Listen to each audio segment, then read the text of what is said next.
So, welcome everyone back in the room after the speaker break, and of course, welcome our online viewers who are following us online on the website Dhd16.se. We got some questions where the video can be found, so please go to the website to see us online. And we're here on the main stage this time to talk about challenges. All of us would like to be successful in business, but it's all about tackling challenges on a daily basis. That's why here we're going to have a panel to talk about recruitment, sales, location, regulation challenges for European startup. This panel will be led by Jeremy Comin, who is sitting here right next to me, and he is the best person to lead the conversation, as Jeremy is an experienced entrepreneur himself who launched his first medical application in the early 1980s in the UK, which then was transformed into a successful software company. Now, Jeremy is the executive chairman of Dhd16, moving forward and creating an ecosystem for digital health startups in UK and worldwide. So, please, Jeremy, the floor is yours, and he's going to present all the panel members here. Stay tuned. Right. Hi, everyone. Do feel free to come forward to listen to us. What we're not going to talk about today is funding, because there's been an awful lot of talk about that already. And we're not going to talk about Brexit, because it doesn't seem to have any relevance, even if everyone does want to talk about it. What we are going to talk about are the issues and challenges that surround starting and operating businesses in countries other than your own. We have a lot of experience within the panel of real-life situations. We've all been there and done it. So this is much more of an informal chat about the pitfalls and the benefits of operating businesses. We're going to talk about where you operate, how you operate, what are the benefits of one location over another, and how you can easily miss the wood for the trees by looking at macro issues and failing to work within the environments of the smaller but critical issues. So the four of us present, each of us represents a different country. I'll allow everyone to introduce themselves. So I'll start with Jovan, who's co-founder and CEO of China.io. This is a company that helps applications developers manage sensitive information securely. Hello, everyone. With China.io, we want to help application developers to solve the issues that we also have seen this morning in the opening keynote. It's a 2-year startup. We started in 2014 by winning some prizes at European level, and then recently we have been accelerated in Helsinki. Before that, I've been working in industry and research with my PhD in collaboration with a big company in Italy and HP Labs in California. We have been working on these issues, so it's like 5-6 years I'm working on the challenges on data protection and security. So later on, I will tell you a bit more. Next, we're going along to Darren. Darren I've worked with for some time. Darren is founder of a company called Eventum Partners, and they're specialist providers of executive recruitment solutions internationally. So, Darren. Hi, good morning. So I've been in healthcare recruitment for about 18, 19 years. The last 8 or 9 years, specifically doing a lot of work with health technology and digital health companies. And we've worked with a range of companies from startup to multinationals and helped companies commercialize outside of their natural domain. So European companies going out to the US, or US companies coming into Europe, and vice versa. So we've had some good experience and can share some insight with you about the lessons learned and the challenges to think about to set up abroad. Okay, thank you, Darren. And next we're going to go on to Petter. And Petter's head of office leasing at Atrium, who are a real estate company here in Sweden. And of course, one of the key pieces associated with setting up a business is putting it somewhere. So pass you over to Peter. Good morning, all. So I work with leasing within Atrium Youngberg, and we are located in Uppsala, Stockholm, Malmö, and Gothenburg. And my job, as I see it, is to provide companies with environments to grow and to develop business. And I think that's what the office should do, basically, to provide that platform. And then finally, Magnus, who again been working with us for some time. Magnus is chairman of a company called Evondos, which design and build dispensing systems and are working on delivering these products, which are made in Finland, into other countries. So, Magnus. Yes, hello to everyone.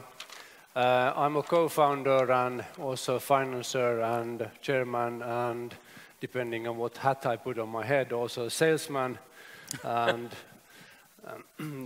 for Evondos. What we do is that we have developed since 2008, and now the product is commercialized and sold in 3 countries and in operational in 3 countries, a dispenser system for long-term medical patients. So this is particularly used in the home care environment, where we enable patients to operate without any assistance from nurses, and has proven extremely successful with very high medication adherence rates and high customer satisfaction. In addition to this one, what we have actually done, not just helped on the medication adherence, but we have also developed at the same time a e-health platform, which can then connect to other systems or other like scales on and other type of measurement devices can connect into our device. Right, and my background is, I suppose, a serial entrepreneur. I've done a number of startups in the space. A little bit less active now. Most of my work is involved in advisory and mentoring, so sort of seen it from both sides.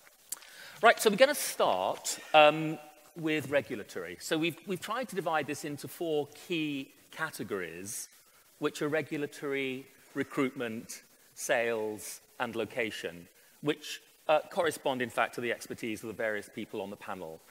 So the structure that we're going to try to put together is the individual who is specialist in a particular subject will speak a little bit on it, and then the rest of us can chip in with local experience. So, start off with Jovan on regulatory. Yes. So, would you consider regulatory to be a barrier to entry or a roadblock? Well, as we've seen this morning in the opening keynote, regulations are on security and data protection are evolving fast in the latest period, and they represent some obstacles for startups that want to start, grow, and then expand later on in different countries.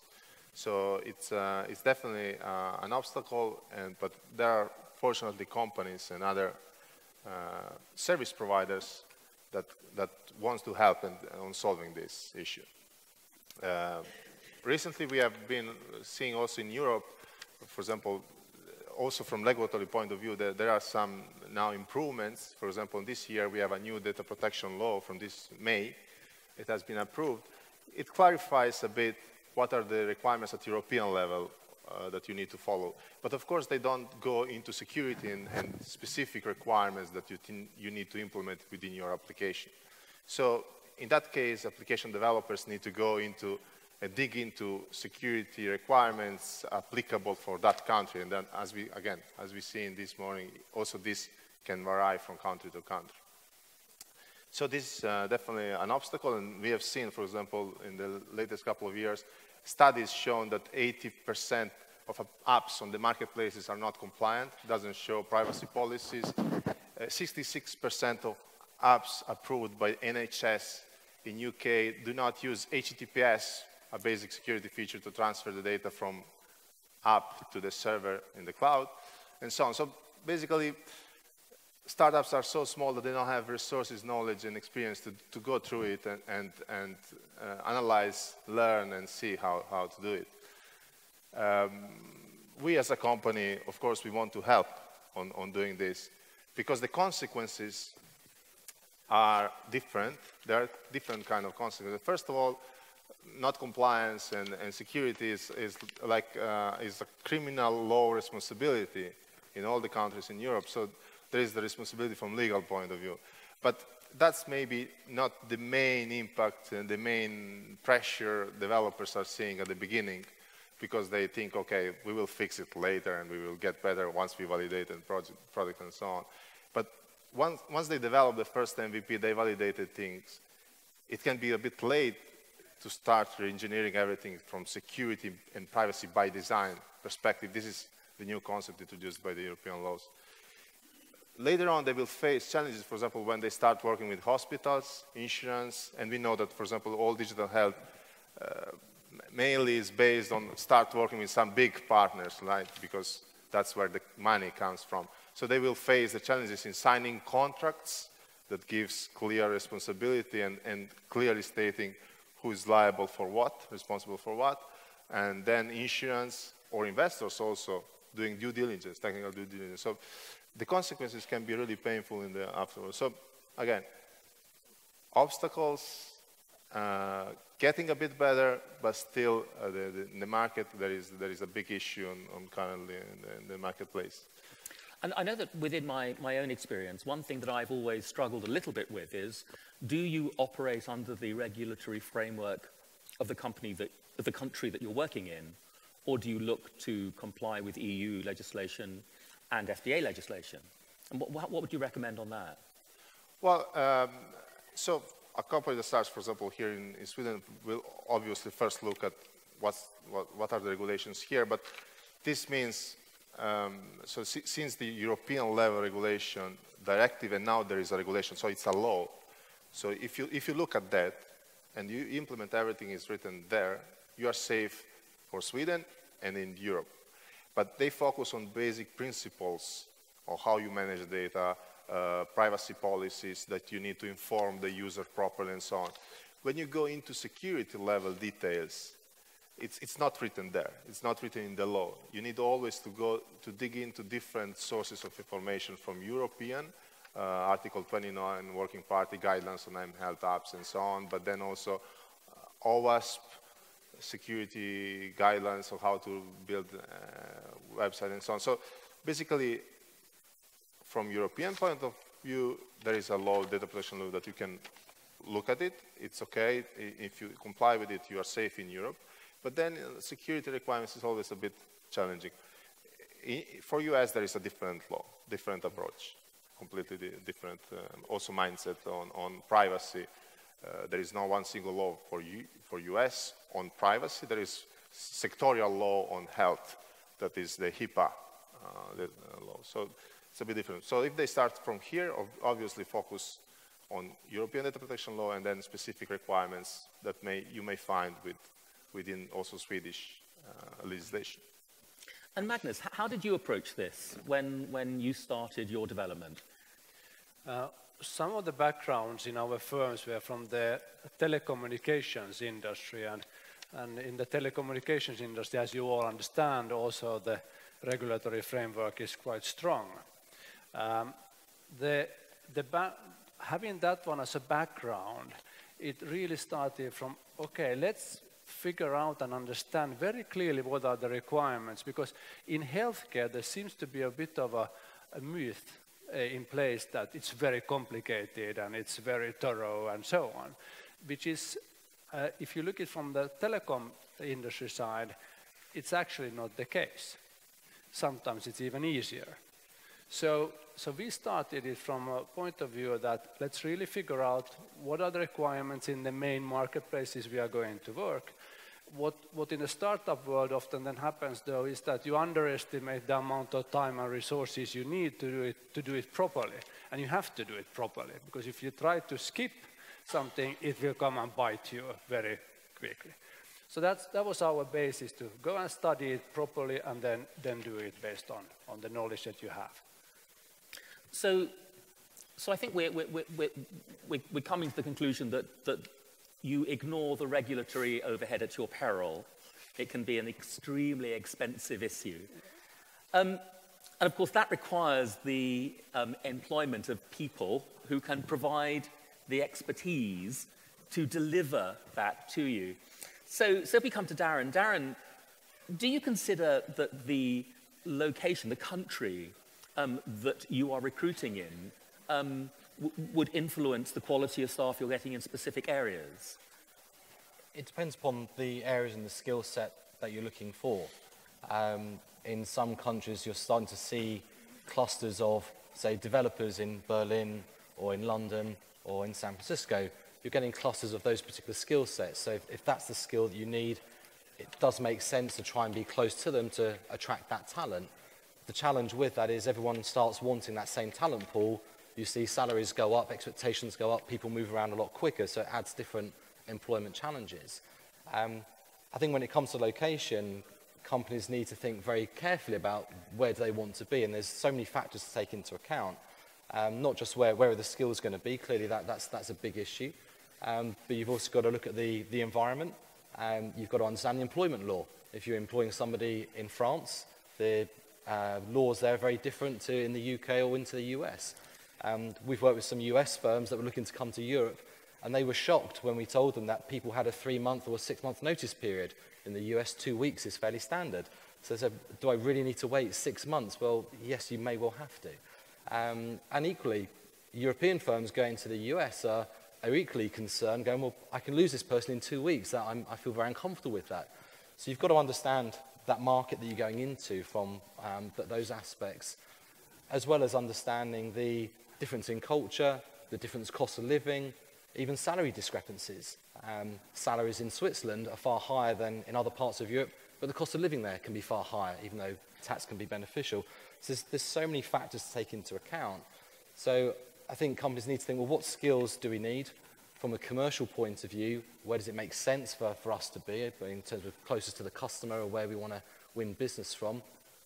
But also do your research to understand the broader environment, think, well, where's the right place and how do we deal with that? How does that fit into our business? I think we're seeing lots of companies working more virtually and saying we'll keep our head office close to home, but we will have satellites and recruit people with those skills virtually, remotely, depending upon what is best for us. So having that flexibility and being comfortable with that is also key, I think, in terms of going forwards.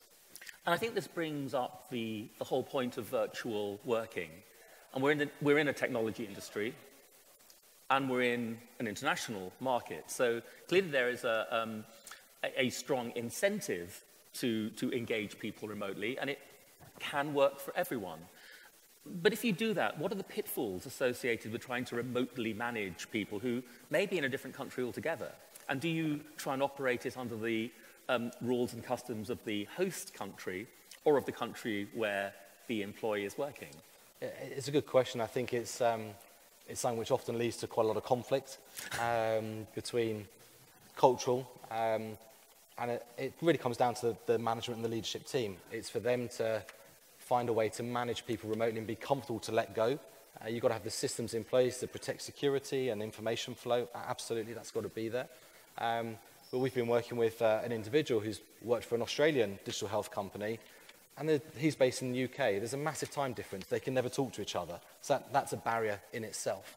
Or if they do, it's at the wrong ends of the day, and it's just not working. And you also find, particularly in startup companies, lots of the owners find it very difficult to let go.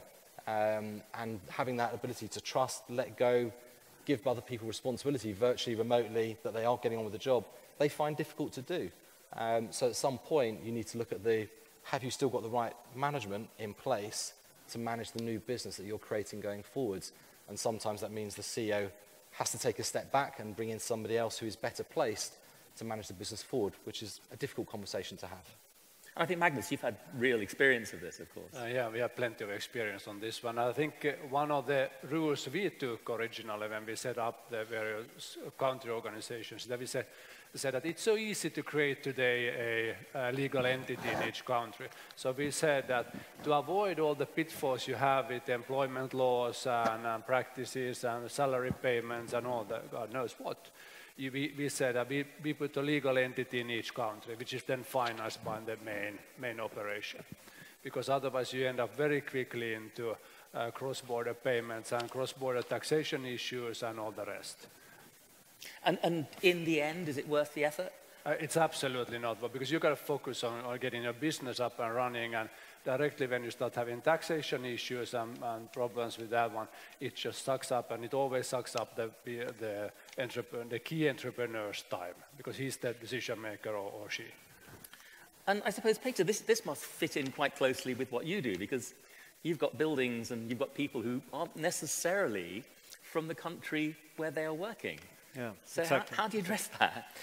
Well, the thing is, and I think it sort of intertwines everything here, but the thing is for me is to work with the context, or with sort of building a place and an environment, not looking strictly at the square meters or the very physical aspects of the location. So I think looking at the context in a number of different, from a number of different angles, from looking where you are physically in the city or in which city you are, and then also looking at what neighbors you have and which context they build together with yourself. And also finally, which most companies focus on, is the premises as such, the office space as such, and the building materials and that type of questions. And my lesson is that, my experience is that many companies focus perhaps too much on the interior material choice and the choice of furniture, etc., and perhaps not investing enough time in looking at the other aspects of choosing a location in Stockholm or anywhere else.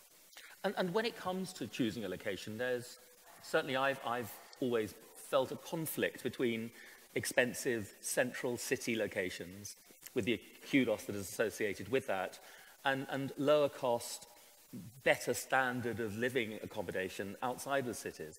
How do you make that decision? I think that really puts what puts it in a very clear position in Stockholm is the housing prices that have rocketed the last couple of years. So a lot of companies starting up in Stockholm, which is my main market, so to say, they are experienced that either you need to be in the very central parts of Stockholm, or you have to choose sides. You have to be north of Stockholm, or the northern suburbs, or in the southern suburbs, or west or east, so to say. And the reason for that being is that moving into a country, or into Stockholm in this case, you are struggling to have your new employees paying the prices for apartments in the city center of Stockholm. And so that means that you have to provide a very central location for everyone to be able to come into, so to say, in the morning and going back to be able to travel effectively, or then you have to choose sides, having all people living north of Stockholm and coinciding or meeting each other in the northern locations, let's say. So it's a real problem for a number of companies. We have experienced the housing prices starting a new business in Stockholm. It's terrible, and I think it's a sort of infrastructural problem for Stockholm as well. So would you think the whole concept of remote working is going to become more and more utilized, more prolific? I think so, but on the other hand, perhaps not putting that in conflict, but the co-working market in Stockholm and in Sweden as well have really had a big lift has really increased. So yes and no, possibly having the possibility to work on remote, but perhaps also again be part of a context with other companies or employees in the same situation. So I think I think that many companies and employees really benefit from being part of something, some kind of context. May it be other companies, but to have a place to go to and meet up with other people in the same situation or similar situation. So there's a lot of that kind of business going on right now in Stockholm, the co-working places, and a number of them starting in Stockholm and in the very city center of Stockholm. And I have to say, in my own experience, we found that having remote workers in areas of significantly different time zones, whilst that could be extremely difficult with regard to communication, it does mean that you can get 24-hour productivity. So if you have the ability to transfer data and key information across the globe, which of course is relatively straightforward these days, the upside is a pretty dramatic increase in productivity. The downside is you have the location issue in multiple countries. You're trying to understand all of the issues associated with property in lots of places at once, which can be quite frustrating. But anyway, assuming that we've cracked this and we've sorted through the regulatory and we've sorted through the recruitment and we've got a pretty good idea of the building, the next thing that we have to do is decide what it is that we're going to make and decide what it is that we're going to sell. Hopefully we've got a pretty good idea of what our solution is before we got involved in the other points, what one would hope, though this isn't necessarily the case. But I think within our space, within our industry, we all have three key questions that we need to ask ourselves. And I have to say, from my experience, many people don't ask them.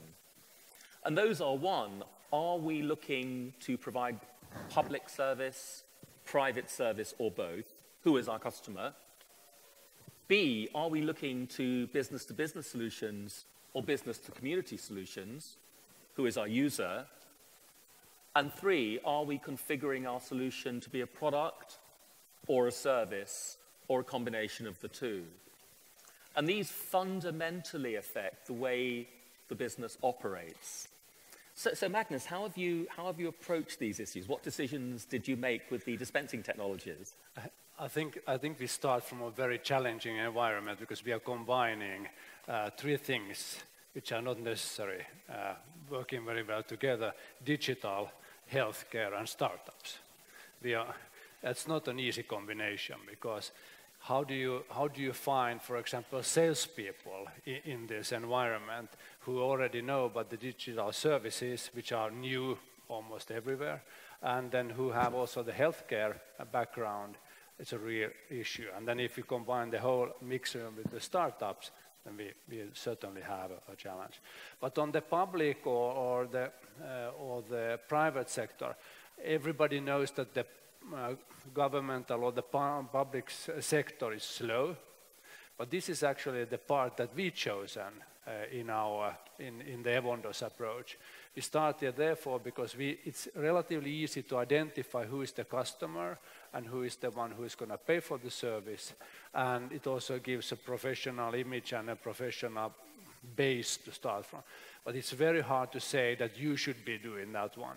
Or you shouldn't be doing, because it entirely depends on the product or the service that you have at your hand. So you have to think that one through.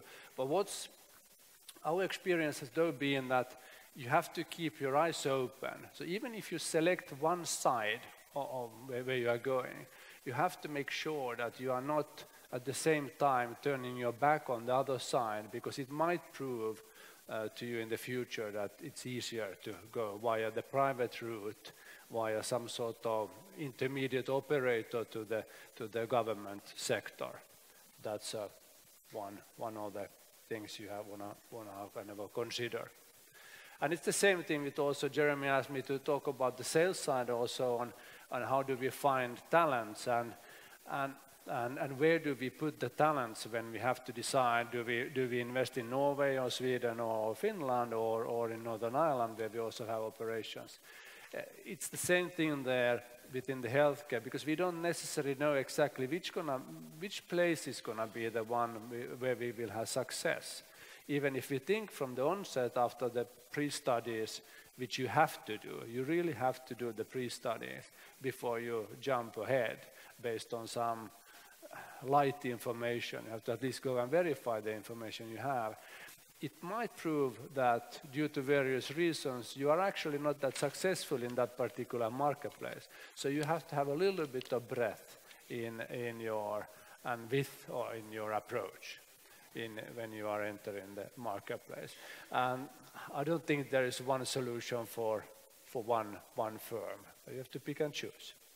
So Darren, you're then faced with quite an interesting challenge, presumably, because someone like Magnus is going to come to you and say, I want a sales team. How do you actually evaluate how you get chemistry, how you get the mix of the personality right to sell into a market which is actually relatively difficult to define? I think the recruitment issues that you've highlighted are very real. We're all going into a new world, and there's not many people that have got the proven track record of having sold these technologies, these services. So where do you go to? A good starting point is say, well, is there someone who's got transferable skills? Have they been doing something similar in a different market that can be applied across? I think the best thing to recruit for is the right aptitude and the right attitude. Does this person have the attitude to work in a startup company? Are they going to roll their sleeves up? Are they going to do whatever you need to do to make a startup successful? If they've got the attitude and they've got the drive and the energy, they can learn the product. They can learn about what you're selling, and hopefully they've got networks, relationships they can utilize to open up doors. So a lot of it comes down to chemistry and fit. Is that going to work? But I think, as you say, I think you've got to be patient as well. When you go into a new market, you may get some low-hanging fruit and some quick wins, but undoubtedly it takes longer than companies sometimes anticipate or expect for. So maybe plan in a bit of time for that traction to happen. But I think it's approaching the marketplace with an open mind, and don't think, can I find someone who's done this before? Because that person probably doesn't exist at this point in time. Is there something similar? Have they got the right attitude? Do we like them? Do we trust them? And those are the things that you can evaluate through interviewing, through meeting. We invest a lot of time to get to know our clients and understand the cultures there. You can do psychometric profiling. You can do lots of tests to get a sense of it. So there's lots of tools to help make an informed decision. But recruitment is not an exact science. Some people, particularly salespeople, are very good at selling themselves, but then fail in delivery. So you've got to, how do you get beneath that? And that's hopefully where we can add some value. But it is challenging. Yes, I was going to say. If I can add something from practical point of view, currently we are hiring sales. You need to talk to each other. Marketing. But we are from Italy, so we were talking previously about the standard and the cost of living and the salary we can afford for salespeople. One good thing is to look up, if you know the startups. Startups usually fail fast also. So if you want to hire someone, at some point you can look also at failed startups and people that work in the same domain and had experience, gather experience, because it's really hard, as we were saying previously, to find in the digital health someone that is really good and that knows B2B or B2C, depending on what you are doing, to know the network and how to do it properly and so on. So one of sources is also other startups that not continuing their existence. That's currently what we are doing with one guy here in Stockholm, actually. So one tip. So Magnus, how do you recruit? How do you find these elusive people? Having been a salesman myself for a long time, I guess I look in the mirror at the same time. I don't think it's a challenge, but I don't think it's a challenge that you don't overcome relatively easily. You just have to be methodical in doing what you are supposed to do. With salespeople, we tend to often do so that we hire the sales guy and now he's going to solve the whole world for us. But it doesn't go that way. I mean, we really have to train them. We have to educate them in our concepts, in the entrepreneurial concepts often. And we have to then make sure that we keep on doing the thing. And then because we are startups, we have to then go and revisit also the procurement and the sales process on a regular basis. We often forget that one in the process, that hey, we are happy now, we get a little bit of sales and it's going forward and we just need to increase it. But often along the path we learn so much, but how do we transfer that one into the salesman then on the field? They are usually, as we all know, they are lonely warriors out with customers, and what happens in the so to say head office, it's not necessarily transferred, and that's a big thing. What I think is that we have to educate and keep on pushing, and also don't forget about the control. Somebody told me once that out of salespeople, 4 out of 5 need to be controlled. Only 1 out of 5 is self-motivated to increase continuously the sales. So there's a management challenge also for all of us. So, Peter, how do you recruit? I mean, How do I recruit? Yeah. We recruit, yeah. Looking at my colleagues, I just want to agree that yes, you need to find the right personalities with the right will to learn. And looking at leasing premises, it's not just it's a very minor part to open the door and to point at the floor and the ceiling, etc. But it is the larger task is to be able to listen to companies in an early stage and to discuss and provide them with a long-term viable solution. And that's not very easy, having listened to also the problems or challenges that companies facing when they start. So, yes, we're happy to work with a number of people in or where I work that are able to do that, and also can be shown in our booth over there, the Life City booth. So please come and challenge us when it comes to. And do you look to people who specialize in your own specific area or in the area of the clients that you look to sell to? I think the key factor is not understanding property business or the technicalities of properties, but rather to be able to understand the potential tenants' situation and to be able to correspond in their wishes and their demands. So it's not the technical aspects aren't that critical, because there are now a number of other people, thankfully, that are totally up to date on that. So what we do is try to manage the potential clients to our care and to take care of them over long term. So we're sort of coming full circle now, because we're now in a position where hopefully we've got a bit of a business running. But now we go back to where we started, which is the regulatory. So it seems to me that the regulatory piece is very important at the beginning, at the design phase. But now we're in a position where we're in our offices, we've got our products, we've got our salesmen, we're out selling things. We have a new issue, which is continuing regulatory control of provision of services and, to a lesser extent, provision of product. So how, from a regulatory point of view, do you provide continuing services that reflect changes in regulation?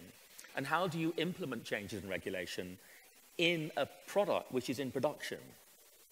Well, yeah, it's a definitely challenging aspect to keep monitoring and so on. So we were saying about recruiting. Also in this area of recruiting is a bit challenging to find people with the right skills to keep to recruit and to help you in doing this during the whole the growing phase, because also it's not probably the key aspect for your business. So you don't want to hire someone full time for doing this job. It's of course an expense.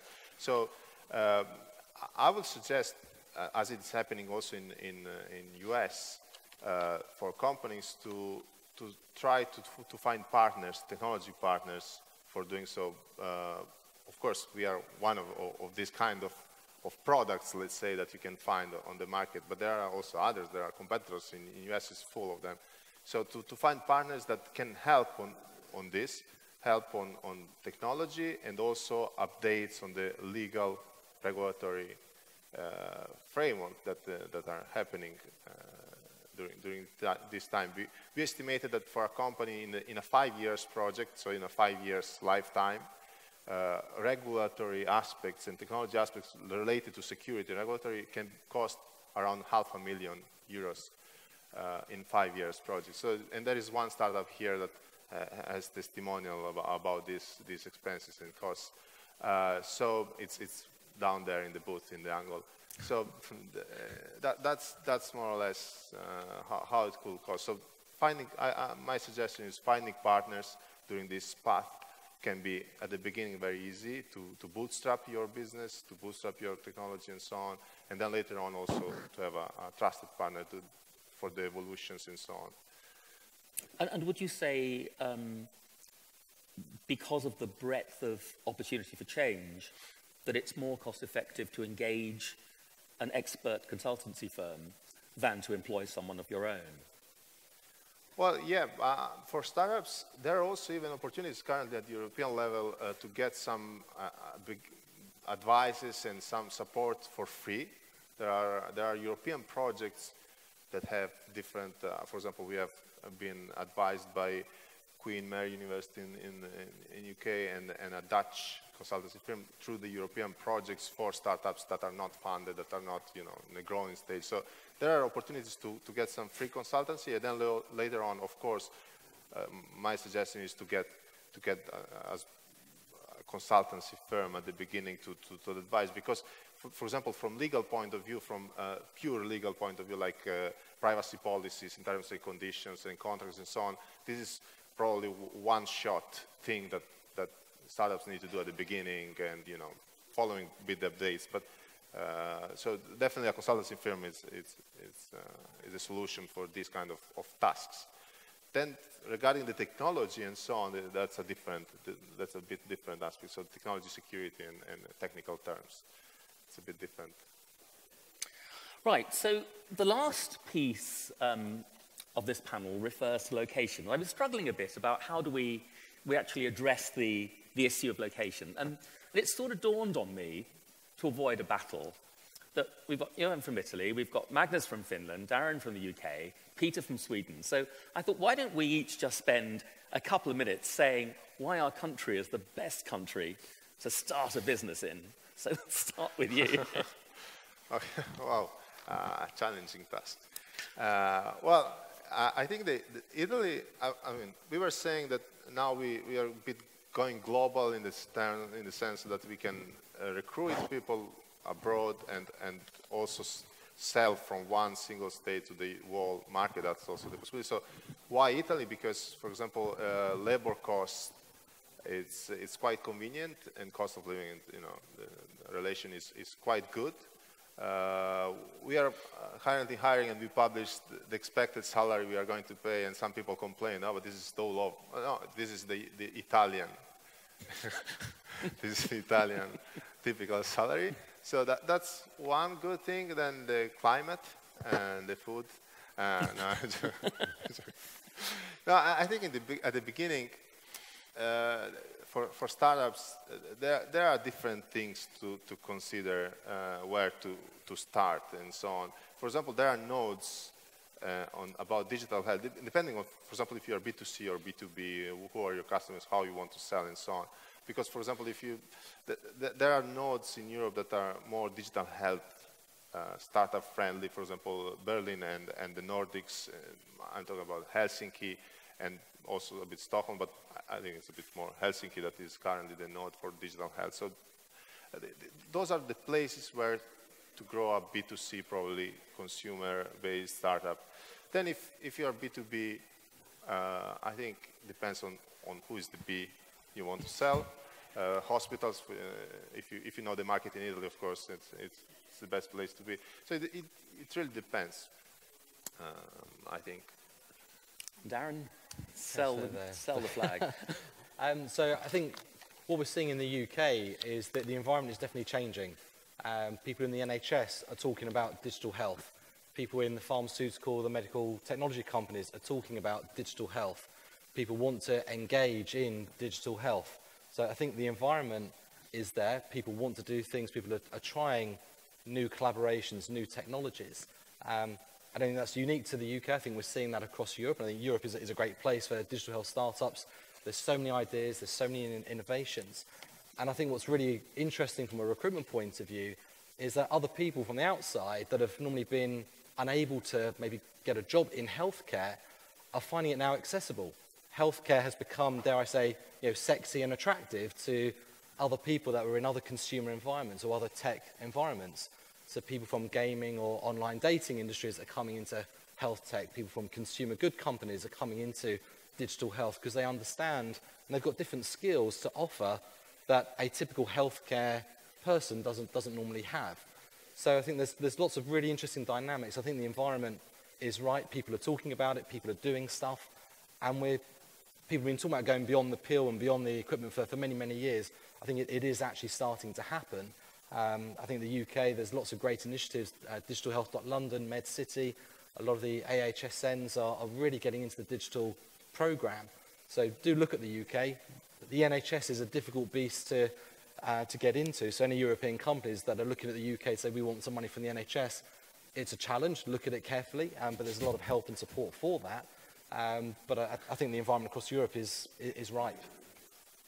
And Peter? Yeah, looking at the digital health industry, we're only taking our first steps, understanding and to be able to meet up. And I think I'll now talk for Atrium Ljungberg, but hopefully Stockholm has come further, and I know they have come further. One other factor is also Kista, which I think could be also combined in this industry with a very strong ICT cluster that has been in place for 10 or 15 years, which might be a factor as well, I guess. One other factor would be, as I see it anyway, transparency of Sweden, and I think it's very easy to conduct business in Sweden and transparent. And as Johan said, also the food, obviously, and the climate. I would say, just look outside. Magnus? I don't think that the entrepreneurs do the selection of the country where they start based on the logical things always. Usually they tend to start where they are living or something else. But that's the next stage. That's where they really get into the opportunities of selecting the countries in the right place. And for example, if you want to select, if you are a medtech firm, you should absolutely go to Finland, because where do you get the telecommunications capability, digital know-how? It's massively advanced. I think we have most telehealth startup firms or health tech startup firms almost in the whole world, centralized in Finland. So you have a lot of knowledge that came from the Nokia days and which has been developed. Of course, the drawback is then that the country itself is small, and that's for the entrepreneur then to see, where do I start, where can I get enough client base. Yes, it's nice to go to UK with NHS, potentially a huge client, but how do you get access to that one? That's where the Nordic model has its advantages in the healthcare across all the countries, Finland, Sweden, Norway and Denmark, where we are relatively ready to try at least technologies. Then whether they are applied then further in the production, so to say, then that remains to be seen. But at least you get to try out very easily in the Nordic model, which I'm sure that most of you know. And unfortunately, we don't have anyone in the panel from Germany, specifically Berlin, which is the other very exciting hub within our space. And the work that we've done in Berlin is very exciting. The market's exciting. A lot of the funding, which I promised I wouldn't talk about, seems to be living in Berlin as well. So Germany is the other location. So I think we have a pretty good cross-section of the exciting countries in Europe to get involved in this technology. And indeed, it's working. Things are happening.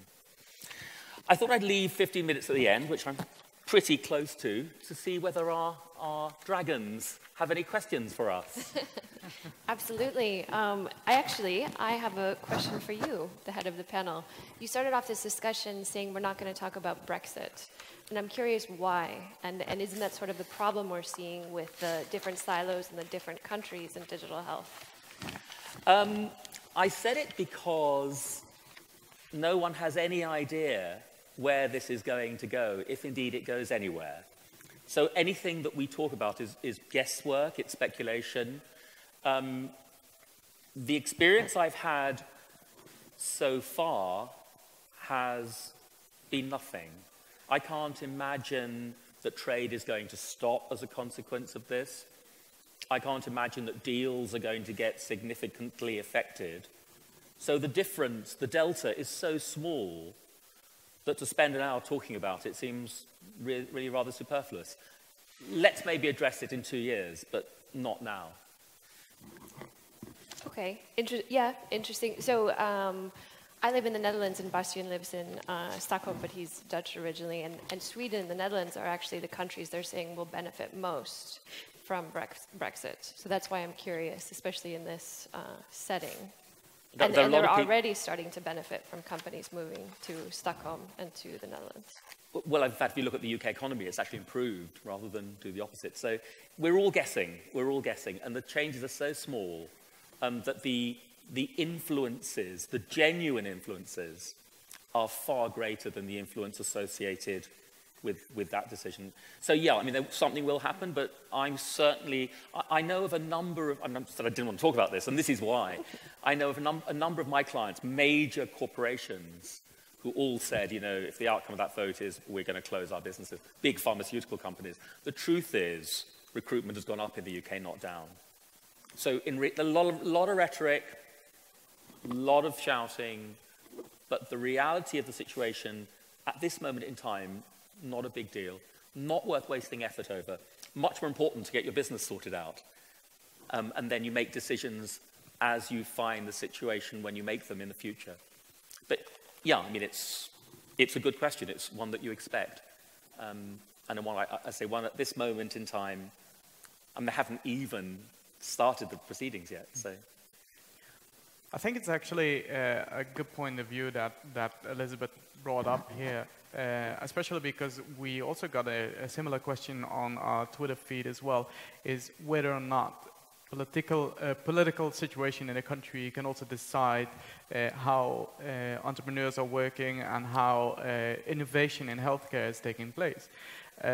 And that makes not only me, but also a lot of the other people that are following us online kind of wonder whether or not entrepreneurs, as startup companies, or also as established companies, should drive a government, for instance, in the UK, to significantly increase in innovation in, for instance, the NHS or into the healthcare sector. Do you think, or do you believe that the strength of entrepreneurship could actually make a significant benefit for the innovation in the country and in the healthcare system? I'll throw it open to the panel in a minute. My view is very specific. The answer to the question is absolutely yes, and we do. And the reason I say that actually is the diametric opposite to your question. My view is that the investment in innovation is completely pointless. We have an enormous amount of innovation across Europe, 20 or 30 times more than we need. The issue is not to do with innovation. The issue is to do with execution of products which have already been developed. Across the whole of Europe, maybe the whole of the world, money is spent on speculative innovation which may or may not influence the delivery of care. We've been very exercised about this in the UK, and myself and a number of other people have been quite active convincing NHS England, convincing the department, convincing government that that is wrong. What they should be doing is looking at the good, proven, innovative products that are already out there and making investments in getting them into hospitals, into patients' homes, so that they actually affect the delivery of care. And the consequence of that lobbying is that the NHS testbed programme, and it's been very hard work, we've managed to move away from a purely innovative model into one which is much more focused on execution. So yes, you can influence government as an entrepreneur, and you do it by saying, look guys, if you spend your money this way, the benefit to you is increased. It's all to do with cost benefit, it's all to do with efficiency, it's not to do with efficacy. Actually, it's not so much to do with politics, it's to do with how do we deliver a healthcare system. And you definitely can influence, and I've been doing that for many, many years. It's very hard work, because the people that you're talking to generally have no idea what you're talking about. That's why they're politicians. Yeah, that's true. I think I need to also bounce that question also to the other panel members as well, because as we see in the past couple of years, we have seen many both political, economical, but also legal problems showing up in healthcare, innovation in healthcare. And when you're looking at countries like Italy, Germany, Sweden, the Netherlands, they all have their own issues going on right now. How do you think as a panel, the members of the panel, I want you all to think about this, how do you think that your country is dealing with this situation?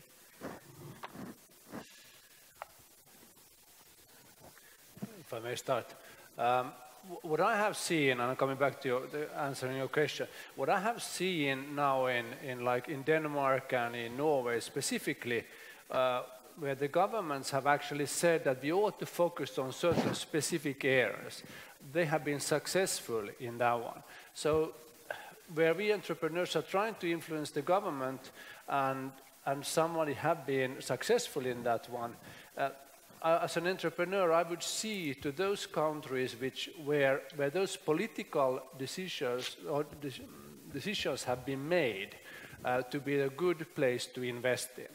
Because if I look at my own country, where we talk a lot about the digital and the innovation and the healthcare in all the same sentence, at the same time, we don't necessarily do that much. We do certain things, yes, but we don't do policy decisions, which they have done, for example, in Norway. A very clear decision that we are going to head towards a certain services towards our patients, for example. In our case, what's interesting for us is that they have decided one of the focus area is medication dispensing at people's homes. Anyone else? I think on Jeremy's point, in the UK, I think the UK has always been underpinned by a very strong environment for small and medium-sized companies. A huge part of our workforce comes from SMEs, a huge of wealth generation and jobs come from startups and companies that will grow and prosper. So in most major towns and cities, you've got incubators, you've got the local governments looking at how do they encourage that further. So I think politicians in the UK are acutely aware of the benefit that entrepreneurs, startup companies can bring to the environment and to the economy, and are trying to put things in place to help that as much as they can. And I think the UK, there's some good examples of that and probably some bad examples as well, but in lots of places people want to bring in these ideas because they see, well, that's how we can get more jobs and more opportunities and we will prosper. So I think it will continue. I think the UK seems fairly ripe for the entrepreneurial spirit. Yeah, well, in Italy it's pretty much the same from the government point of view, that there is the investment and there are funds now currently for startups on pushing innovation and sponsoring innovation. But if we focus instead of a bit legal aspects and for example these kind of evolutions like the Brexit and so on are introducing more uncertainty. So you know, from Italian point of view, it's always there is the European law, and then the Italian law follows immediately, like in Germany, like in Sweden. But for example, uncertainties like the Brexit now that they are discussing to not complying anymore with the GDPR, the new European law. So this introduces more uncertainty for European companies that need to look at European market as a whole. That's the point. I mean, the startups in Europe need to have a uniform ground to sell their services in Europe, and then each member state then can introduce one requirement, one specific thing, and now with the Brexit, a big piece of the market can be detached from this uniformity that is being created. So there are challenges from the legal point of view that are evolving with the politics. But nothing to add specifically from Italian point of view on this point.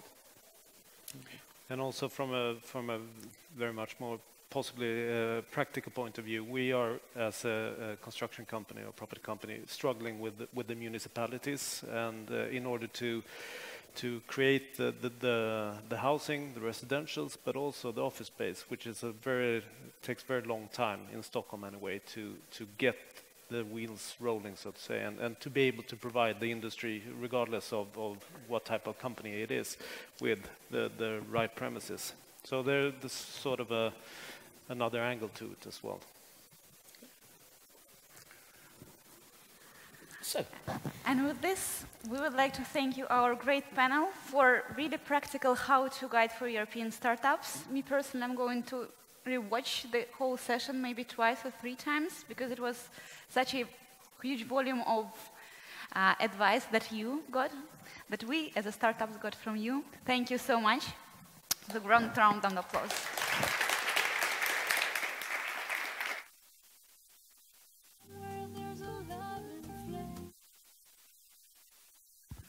Can you hear me? Now it's time for a lunch break in our networking area, and right after this, we're going to be back here for a discussion on a very hot topic, reliability of health, well-being, and prevention application, led by one of the key opinion leaders in the field, Professor Anthony Turner. So please don't miss out, and stay tuned for us on the website, the digitalhealthdays.se. Moreover, we will have a second ongoing session in the small room over there to talk about co-creation of tools for mental health. So stay tuned and see you in a while.